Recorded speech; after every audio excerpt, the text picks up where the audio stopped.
Salut tout le monde, aujourd'hui je vais vous montrer comment on fait le porc effiloché.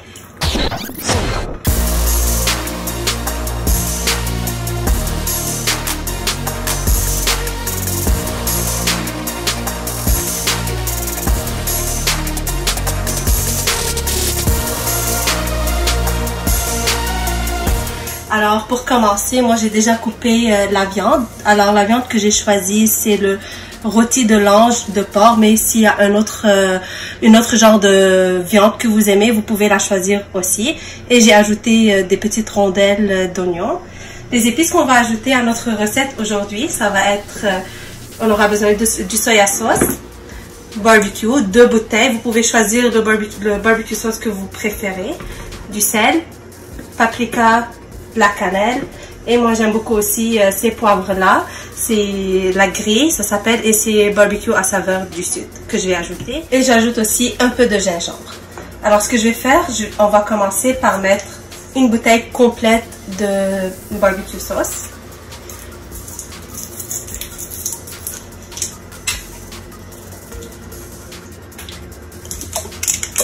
Sur notre viande. En passant, moi je le fais toujours dans un slow cooker. C'est beaucoup mieux, ça garde la saveur et ça fait un jus super bon. Dans le four, ça devient beaucoup plus sec.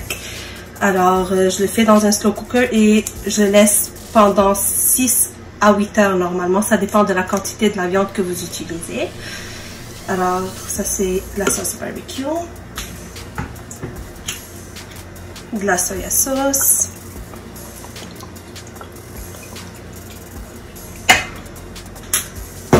La deuxième bouteille de sauce barbecue, on va la laisser quand ça finit, quand on finit de cuire la viande. Alors pour le moment, on ne va pas l'ajouter. On ajoute du sel. Il faut juste que vous sachiez qu'à la fin du processus, vous allez pouvoir toujours ajouter du sel, des épices. Alors mettez pas en trop au début. Après, vous allez pouvoir changer le goût à votre façon. Et la cannelle. Le poivre.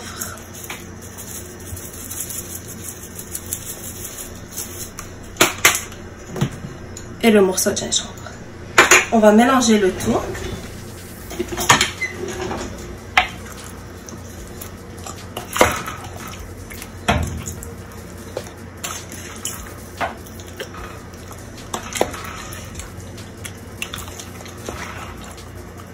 Pour que la sauce soit bien mélangée avec tous les morceaux de viande.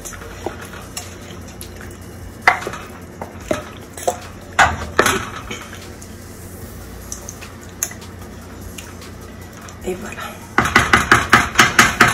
Alors, après avoir mis tous les ingrédients qu'on veut dans notre slow cooker, il va falloir la programmer. Alors, moi, j'ai 7 slow cookers que je peux mettre combien de temps je la veux. Je l'allume. Programmation, et avec la quantité de viande que j'ai, je vais la mettre pour 6 heures. Si après 6 heures, je trouve que ma viande, elle est encore un peu dure, pas assez cuite, je peux toujours ajouter 1 heure ou 2 à la cuisson de la viande. Personnellement, quand il fait beau dehors, je préfère la mettre dehors pour ne pas laisser l'odeur rester dans ma maison ou dans la cuisine. Sinon, vous pouvez toujours la mettre sur votre four et allumer le fan aussi. Alors, juste pour vous dire, faites attention, vous allez sentir l'odeur du barbecue et de la viande. Alors, je vais mettre ça dehors sur mon balcon pour le moment et je vous reviens après 6 heures pour vous montrer le résultat que ça va donner. Alors, voilà, on retourne après 6 heures. Je vais vous montrer à quoi ça doit avoir l'air quand la viande est cuite. On s'assure que c'est bien cuit. Alors, on peut voir comment c'est facile à séparer la viande sans aucun effort. Alors notre viande, elle est prête à être effilochée. Je vais sortir la viande de mon slow cooker pour la mettre dans un bol à part pour que je continue le processus. On garde le jus dans le slow cooker, on n'a pas besoin. Et je vais vous rappeler, n'oubliez pas si vous avez aimé la vidéo, de liker la vidéo pour pouvoir voir les autres recettes qui seront à venir. C'est un plat qu'on peut manger en le faisant dans des sandwichs avec des tomates ou n'importe quelle sauce que vous aimez ajouter. ou même avec du riz ou des pâtes aussi. Moi, ce que je fais normalement, je fais une grosse quantité et je les sépare dans des sacs Ziploc, des sacs en plastique, et je les mets dans le congélateur. Et comme ça peut faire un souper rapide quand on n'a rien préparé pendant la journée. Pour le moment, je vais juste séparer toute la viande. Comme vous le voyez, ça se sépare très facilement à l'aide de 2 fourchettes, sans aucun effort. Alors cela veut dire que notre viande, elle est prête. Et n'oubliez pas de laisser un like et un commentaire sur la vidéo pour me dire qu'est-ce que vous en pensez. Et n'oubliez pas aussi de vous abonner à ma chaîne pour voir les vidéos à venir pour plus de recettes. Après avoir fini d'effilocher toute la viande, on va ajouter la sauce barbecue.